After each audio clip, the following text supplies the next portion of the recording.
या देवी सर्वभूतेषु शक्तिरूपेण संस्थिता नमस्तस्यै नमस्तस्यै नमस्तस्यै नमो नमः। नमस्कार, वेलकम टू माय चैनल। मैं हूं मनीषा। दोस्तों, आज की वीडियो में नवरात्रि के चौथे दिन माता कूष्मांडा की पूजा हमें कैसे करना चाहिए। जैसे कि माँ दुर्गा के चौथे स्वरूप की पूजा नवरात्र के चौथे दिन की जाती है, तो माँ कूष्मांडा के प्रिय पुष्प कौन से हैं, माता के प्रिय रंग कौन से हैं और भक्तों को माँ की कृपा प्राप्त करने के लिए उन्हें कौन से उनके प्रिय भोग को अर्पित करना चाहिए, माँ के मंत्र कौन से हैं और साथ ही छोटी सी जो उनकी कथा है वो भी हम आपके साथ शेयर करेंगे। तो वीडियो पर आप इन तक बने रहें, जिससे सभी जानकारी प्राप्त करके आप भी अपने घर में माता कूष्मांडा की पूजा विधिवत तरीके से कर पाएँ। तो चलिए वीडियो की शुरुआत करते हैं। दोस्तों, माँ कूष्मांडा की आराधना करने से हमें आरोग्यता की प्राप्ति होती है, विद्या बुद्धि की प्राप्ति होती है, यश और बल सम्मान हमें प्राप्त होता है। इसलिए माँ दुर्गा के चौथे स्वरूप यानी कि माँ कूष्मांडा की आराधना हम सभी भक्तों को नवरात्रि के दिनों में ज़रूर करना चाहिए। माता का जो तेज है, जो प्रकाश है, वो सूर्य के समान व्याप्त है चारों दिशाओं में। ब्रह्मांड में माता का तेजस्वी जो शरीर है, उनकी आभा मंडल चारों दिशाओं में है। इसलिए सूर्य की शक्ति के समान हमें बल प्रदान होता है और माँ का जो प्रिय रंग है वह सूर्य के समान नारंगी रंग माना जाता है। इसलिए वस्त्रों में हम बात करें तो नारंगी रंग के वस्त्र पहनकर आपको माता की पूजा करनी चाहिए। पुष्पों की हम बात कर लेते हैं। सुगंधित पुष्प माता को प्रिय हैं, तो इस दिन आपको चमेली के पुष्प माँ को भेंट करने चाहिए। चमेली के पुष्प का इत्र भी आप ले सकते हैं यदि अभाव है पुष्पों का। यदि आपको पुष्प नहीं भी मिलता है तो आप बिल्कुल परेशान ना हो। हमारे शास्त्रों में, हमारे पुराणों में ऐसा वर्णन है कि जो भी वस्तु हमारी पूजा में नहीं होती है, उसके स्थान पर यदि जातक पूर्ण श्रद्धा भाव से मानसिक रूप से उस चीज़ को अर्पित करता है तो माँ उसे सहर्ष स्वीकार करती हैं।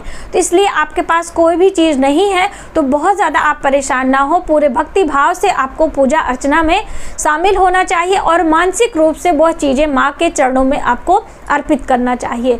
तो आप यदि व्यवस्था कर पाते हैं तो बहुत अच्छी बात है, वरना आप मानसिक रूप से भी चढ़ा सकते हैं। अब माँ के प्रिय भोग कौन से हैं, तो ये वैसे तो आप माता को पूर्ण श्रद्धा भाव से जो भी अर्पित करते हैं माँ उसे स्वीकार करती हैं और अपने भक्तों को सदा निरोगी काया का आशीर्वाद देती हैं, उसे विद्या बुद्धि का आशीर्वाद देती हैं। लेकिन माँ के प्रिय भोग जो है मालपुआ का भोग है। यदि आप मालपुआ भोग बनाकर माँ को अर्पित करते हैं उससे माँ अति शीघ्र प्रसन्न होती हैं।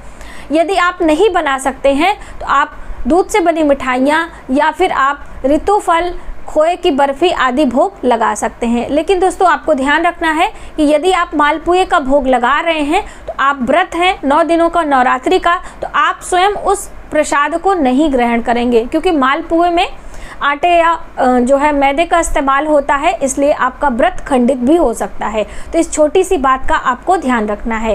अब माता की पूजा हमें कैसे करनी है, तो जैसे सभी देवी देवताओं की पूजा आप करते हैं उसी प्रकार से आप करें।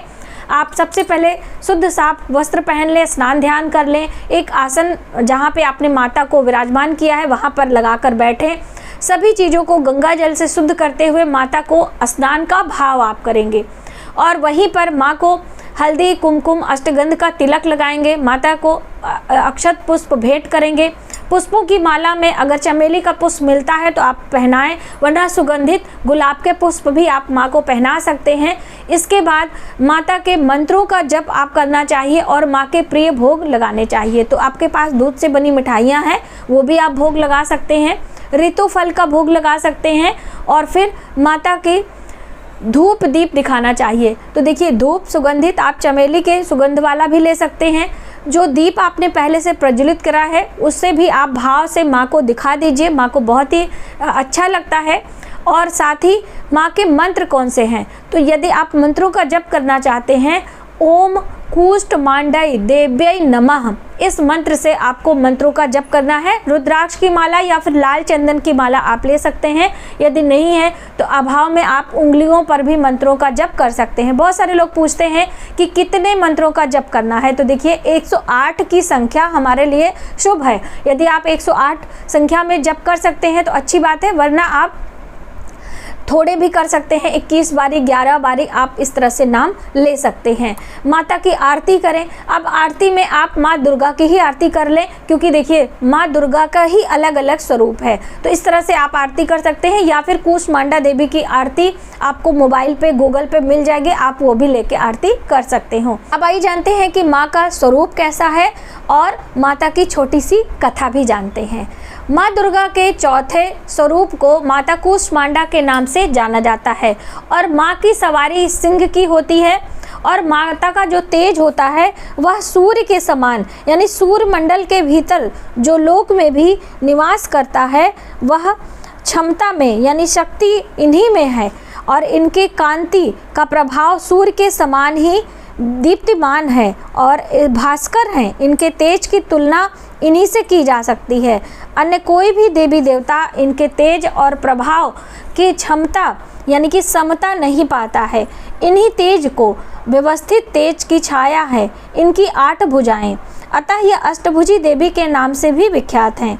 इनके 7 हाथों में क्रमशः कमंडल, धनुष बाण, कमल पुष्प, अमृतपूर्ण कलश, चक्र, गदा आदि रहते हैं। 8वें हाथ में सभी सिद्धियों को निधि देने वाली जप माला भी है। इनका वाहन सर्वाधिक प्रिय है। इसी कारण से ये कूष्मांडा देवी के नाम से भी जानी जाती हैं। साधक का मन इस दिन अनाहत चक्र में व्यवस्थित होता है, अतः इस दिन अत्यंत पवित्र और उज्जवल मन से देवी कूष्मांडा की पूजा आराधना करनी चाहिए। माँ कूष्मांडा की उपासना से भक्तों के सभी रोग शोक का विनाश होता है। इनकी भक्ति से आयु में वृद्धि होती है, यश और बल और आरोग्यता की प्राप्ति होती है। माँ कूष्मांडा छोटी सी सेवा में ही भक्तों को मनचाहा वरदान देने लगती हैं। यदि मनुष्य सच्चे हृदय से शरणागत होकर माँ की पूजा अर्चना करता है तो माता सुगमता से उसकी मनोकामनाएं पूर्ण करती हैं। शास्त्रों के अनुसार विधि विधान से माँ दुर्गा के चौथे स्वरूप माता कूष्मांडा की पूजा करने से भक्ति मार्ग पर कुछ कदम बढ़ने पर ही साधक को उनकी कृपा का एहसास होने लगता है और ये जो दुखों का भवसागर है उससे उन्हें सुगमता से पार निकलने का मार्ग दिखाई देता है। माँ की उपासना से मनुष्य को सहजता से भवसागर से पार उतर जाता है। माँ कूष्मांडा की उपासना से मनुष्य को आधियों व्याधियों से सर्वदा मुक्त होता है और उसे सुख की अनुभूति होती है।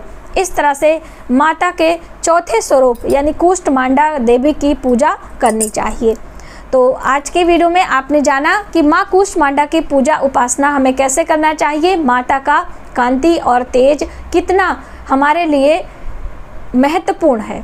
तो आज की वीडियो में बस इतना ही। यदि हमारी जानकारी आपको थोड़ी सी भी हेल्पफुल लगे तो प्लीज़ वीडियो को लाइक करें, शेयर करें, सब्सक्राइब जरूर करें। मिलते हैं एक नई जानकारी के साथ नए वीडियो में, तब तक आप अपना ख्याल रखें। जय माता दी।